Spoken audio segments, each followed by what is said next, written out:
Two guests, one legendary couch, and the moment everyone stopped laughing. It started with a comment about activism. Meghan was mid-sentence, explaining her approach to advocacy, when Emma Thompson tilted her head and asked a simple question. The audience caught the shift before Graham did. Something in the air changed. Meghan's smile hardened. Emma's remained warm, but her eyes had sharpened. Over the next 12 minutes, the red couch became a battleground. Every point Meghan made, Emma gently dismantled. Every claim of persecution met quiet, devastating context from a woman who'd navigated fame for 40 years without once playing victim. And by minute 20, when Emma said 5 words that cut through every defense Meghan had constructed, the audience gasped. What happened next had never happened on the Graham Norton Show. This is the one everyone's going to be talking about. Subscribe now, hit that notification bell, and let's get into it. The Graham Norton Show studio at BBC Television Centre was buzzing with anticipation. Tonight's couch featured a particularly stellar lineup. Dame Emma Thompson promoting her latest film, Hugh Grant discussing his new project, David Tennant fresh from his acclaimed series, and, generating the most pre-show chatter, Meghan Markle, Duchess of Sussex. The show began smoothly. Graham worked his way through the guests, Hugh's self-deprecating stories about his latest role, David's animated tales from his recent series, Emma's thoughtful discussion of her film. So Emma, you and Hugh go way back. Sense and Sensibility, Love Actually. How many times have you worked together? Too many. I know all his tricks now. The floppy hair, the stammering, the pretending to be befuddled. It's all an act. It's absolutely an act, Hugh confirmed. I'm actually quite decisive. I just discovered early that women find confusion attractive. They find it manageable, Emma corrected. Different thing entirely. The audience roared. The couch had its familiar, warm energy. Graham turned to Meghan. And Meghan, you've been busy. The digital safety work, Switzerland recently. Tell us about that. It was deeply meaningful, honoring young people lost to online harm. The crisis is real and under-addressed. Emma leaned forward with genuine interest. What specific policies are you advocating? I've done some work in this area myself. The tech regulation debates can be quite complex. Meghan seemed caught off guard by the direct question. We're working with partners to develop comprehensive approaches. Which partners specifically? I ask because I found the landscape quite fractured. Different organizations with different agendas. The details are being refined. Emma's expression remained warm, but something sharpened behind her eyes. Refined for how long? You've been talking about digital safety for several years now. At some point, advocacy needs to convert to specifics. Hugh shifted uncomfortably, recognizing the shift in tone. He attempted intervention with characteristic deflection. I've found the safest digital policy is simply not understanding technology. Can't be harmed by what you can't operate. David played along.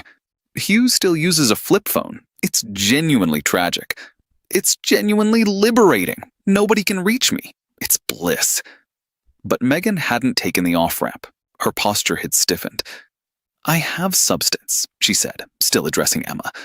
I'm sure you do, darling. I'm just asking what it is. You mentioned working with partners. Which ones? You mentioned developing approaches. What are they? My foundation's work is documented. Is it? I've looked, actually. I was curious after the Switzerland Memorial. Lovely event, but I couldn't find specific policy outcomes. Lots of awareness, lots of statements, but actual legislation influenced? Actual systems changed? David and Hugh exchanged glances. The audience had gone quiet. Our work operates on multiple levels. All work operates on multiple levels, but work that matters eventually produces results you can point to. What are yours? Graham attempted to steer away from the tension. Perhaps we could talk about... I'd actually like to address this, Meghan said, her voice carrying an edge. I've raised significant awareness about issues that matter. Awareness is the easiest possible metric, Emma replied gently. It's what you claim when you can't claim anything else. I've been around long enough to recognize awareness as a consolation prize for lack of achievement. Hugh winced visibly. Emma, perhaps we could... What? I'm asking genuine questions. She came here to promote her work. I'm interested in what the work actually accomplishes. David cleared his throat. I think what I'm getting at is quite clear, Emma said. I've been doing activism adjacent to my career for decades. The activists I respect most can point to specific laws changed, specific policies implemented. They don't talk about awareness. They talk about outcomes. Meghan's face had gone red. Perhaps our approaches differ. Perhaps, but different approaches still get judged by results. What results can you point to? Hugh leaned forward, attempting his trademark charm as a peace offering. You know, I found that all charitable work is difficult to measure. I've supported various causes and couldn't tell you specific outcomes either. Emma turned to him with affectionate exasperation. Yes, but you don't center your entire public identity around those causes, darling. You show up, write a check, occasionally look handsome at a gala. That's appropriate celebrity involvement. It's not the same as building a foundation and claiming to change systems. Fair point, Hugh conceded, retreating. David tried a different angle. The awareness piece does matter, though. Sometimes just getting people talking about an issue. Opens doors, yes, Emma agreed. But you have to walk through the doors eventually. Meghan's been opening doors for 5 years. I'm asking what's on the other side. Meghan grabbed her water glass, took a long sip, set it down carefully. I don't believe I should have to justify my humanitarian work on an entertainment program. You're here to promote that work, darling. Promotion includes explanation. If you can't explain it on Graham Norton, where it's friendly, how do you explain it anywhere? Let me ask you something, Meghan said, her voice low. Have you ever experienced racism? The studio went silent. Hugh looked like he wanted to disappear into the couch cushions. David froze. Emma considered the question carefully. I've experienced discrimination as a woman. I've witnessed racism many times. I've worked in anti-racism efforts for decades. But you're asking if I've personally experienced being targeted for my race? No, I'm white. I haven't.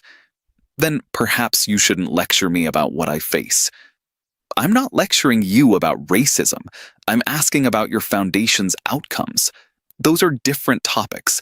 You've introduced racism to deflect from questions about your work. That's a rhetorical tactic, not a conversation. Hugh rubbed his face with his hands, a gesture his fans would recognize as genuine discomfort. Perhaps we could all just... It's context, Meghan insisted, ignoring him. It's evasion, Emma replied calmly. I asked what your foundation has accomplished. You responded with awareness. I asked for specifics. You couldn't provide them. Now you're suggesting I can't question you because I'm white. That's using identity as a shield against accountability. It doesn't work with me. Meghan stood up. I don't have to subject myself to this. Graham rose from his chair. Meghan, please, let's all take a breath. I came here to discuss my work. Instead, I've been interrogated by someone who's decided I'm not worthy of the platform I've earned. Emma remained seated, completely calm. You haven't earned any platform, darling. You married into one. That's not criticism. It's fact. Every tabloid in the world covered your wedding. That coverage gave you a platform. What you've done with it since is the question. Hugh covered his eyes. Oh, God. David sat frozen, clearly wishing he were anywhere else. I've tried to help people, Meghan began. Trying isn't doing. At my age, I've learned the difference. Plenty of people try. Results are what matter. You don't know what I've accomplished privately. Private accomplishments are lovely, but they don't justify public platforms. You use your platform constantly.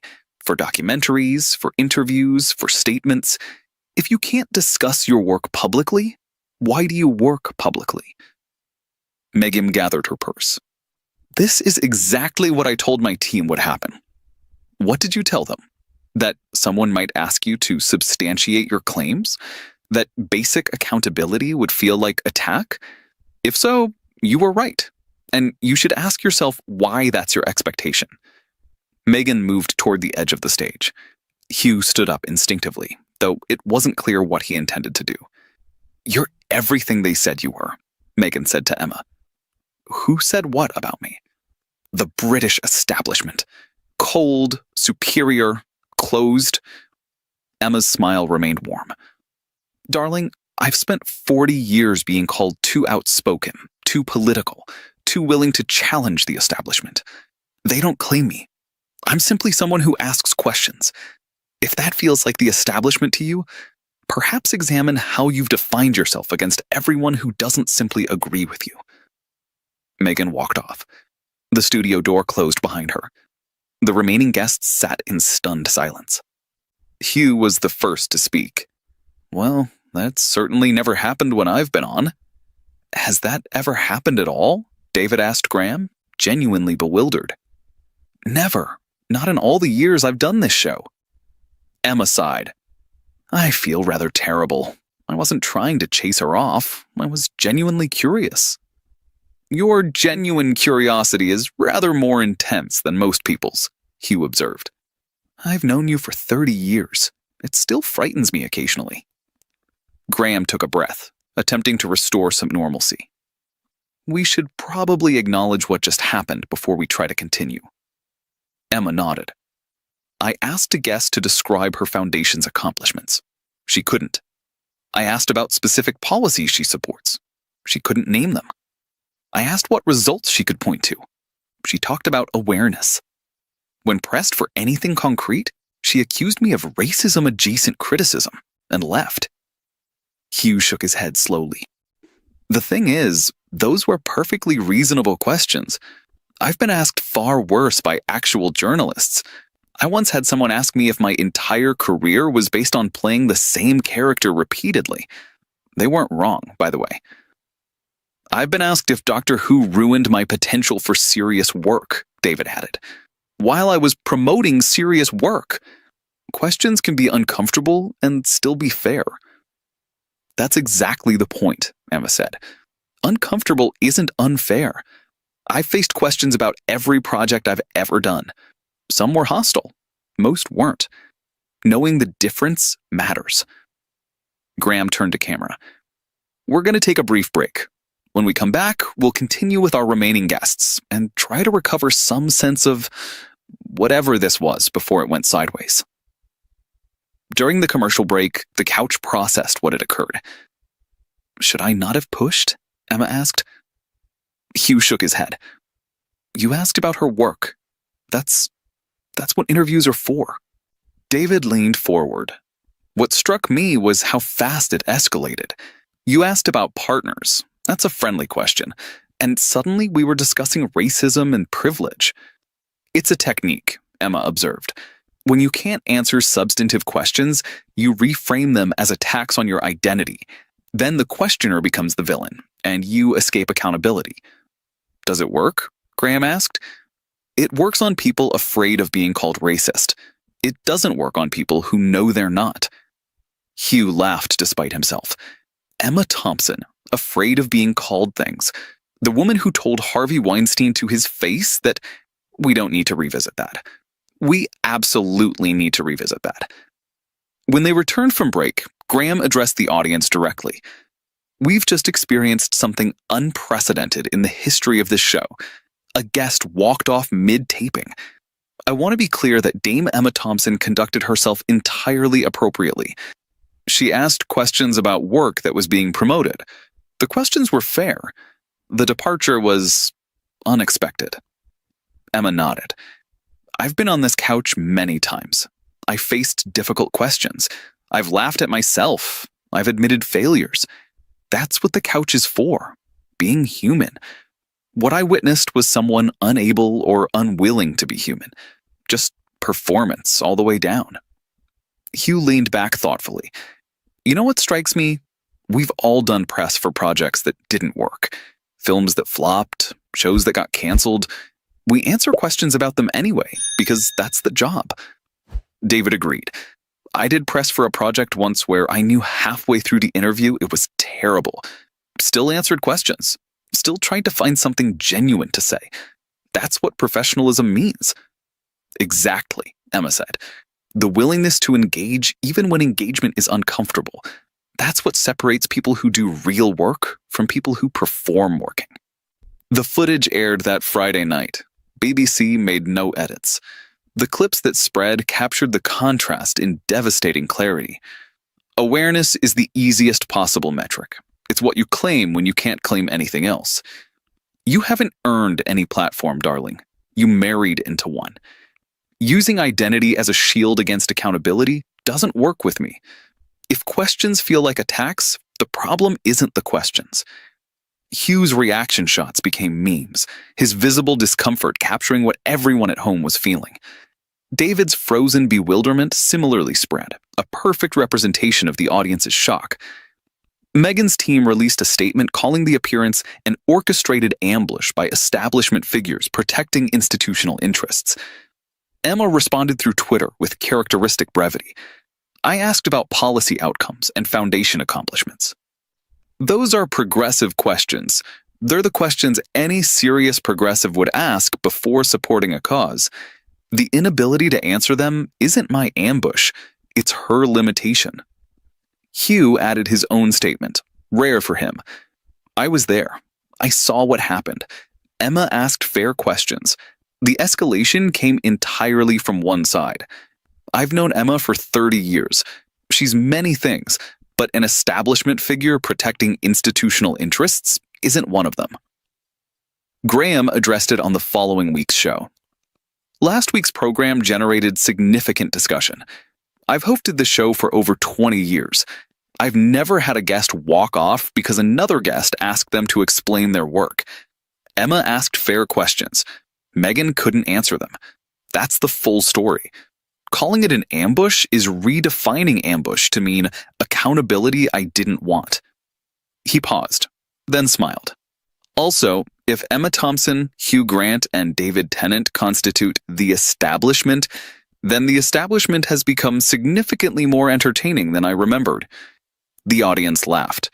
Something like normalcy had been restored. But for those who'd watched the original episode, the image remained. One woman who'd built 40 years of genuine achievement, sitting calmly, while another woman, unable to answer basic questions about her own work, fled into the night. For Dame Emma Thompson, the confrontation became an unexpected chapter in a legendary career, proof that her commitment to authenticity extended even to uncomfortable moments on comfortable couches. For Hugh Grant and David Tennant, it became a story they'd tell for years, the night they witnessed something unprecedented on television's friendliest set. For Meghan Markle, it was devastating. She'd walked into the friendliest room in British television and been undone not by a hostile interviewer, but by a fellow guest who simply asked her to describe her accomplishments. But for the millions who watched, the contrast told its own story. 4 guests on the same couch, 3 who could laugh at themselves, discuss their failures, and engage with any question thrown at them, and 1 who fled when asked to specify what she'd actually done. Emma had offered conversation. Meghan had experienced interrogation. And in that gap, between what was offered and what was perceived, everything anyone needed to know about the difference between actual accomplishment and performed accomplishment became clear. Some people build things. Others build narratives about building things. Only one survives genuine questioning. The dame asked 5 words. What have you actually accomplished? The answer was silence, then flight. What does that tell you? If you want more content that cuts through the performance, subscribe. Join a community that sees what's real. Share this with someone. They need to see what happened. More truth, more real conversations, more of what everyone else is afraid to show. Stay with us.